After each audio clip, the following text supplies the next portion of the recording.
I want to do a little video here talking about this example that we're going to do.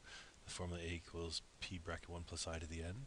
Okay, it's similar to this other one, y equals ab to the x. It's the same idea, just saying that my new one is going to be in the initial multiplied by the growth factor. So the growth factor here says take the original 100% and add whatever percentage you want if you're doing money.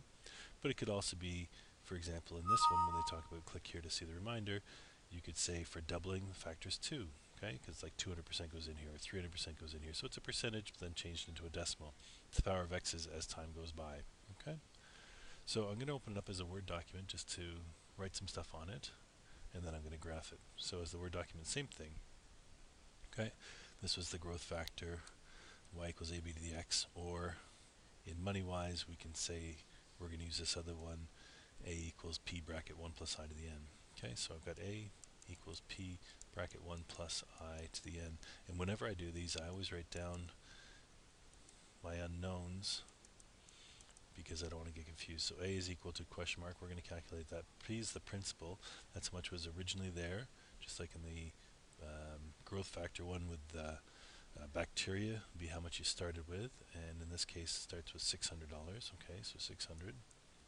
I is the interest rate is a decimal, 0.04, 4%, 0.04, but it's really important divided by the number of compound periods per year. In this case, it's divided by 1 because we're compounding annually, but in other cases, it could be something different. So n equals, it's going to vary because I'm going to graph this. So I've got a equals 600, 1 plus 0.04 to the n, and a equals 600 times 1.04 to the n. What I really did as well is, remember this said 4%?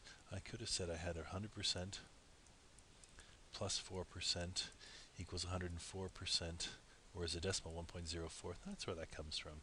So that's why they said if you're doubling, it's like taking the original 100% and adding another 100%. Now you get 200%, or as a decimal, just the 2. That's why a 2 would go in here for doubling, or 3 would go in for tripling. Okay, so now I need to graph this thing.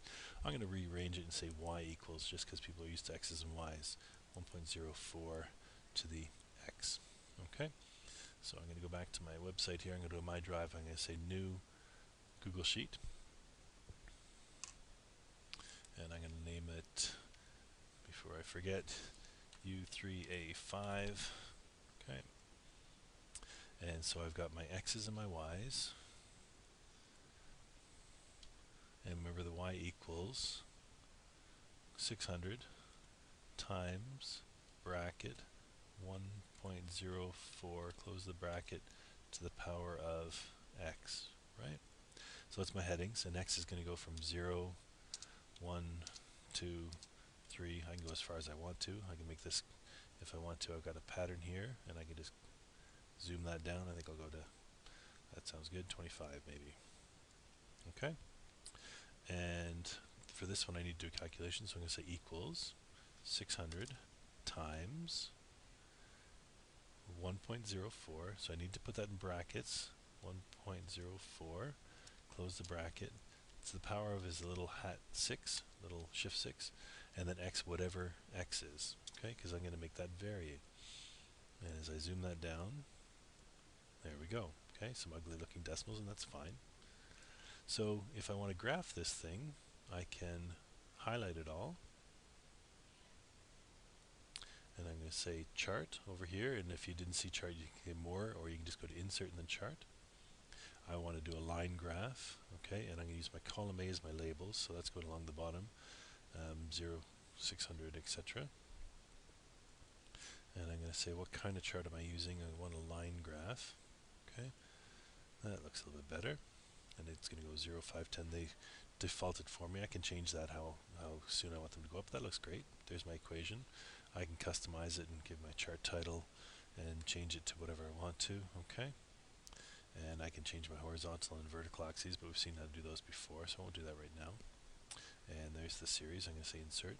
So on my chart, I can tell that this is an exponential. And its initial value is when x equals 0, what's y? Well, initial value, if I click on this point, I can go into view mode and I can actually see the points. Okay, when x is 0, y is 600, and there's the equation that did it.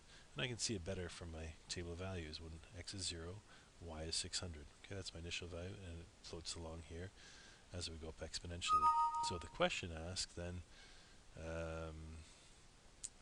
what's the total investment after 10 years or after 20 years, after 40 years? So I can go back to my sheet and say, well, after 10 years, there's my amount. After 20 years, there's my amount. If I want to go to 40 years, I can just continue these guys on and see what 40 years are. Okay? So important, this is the equation.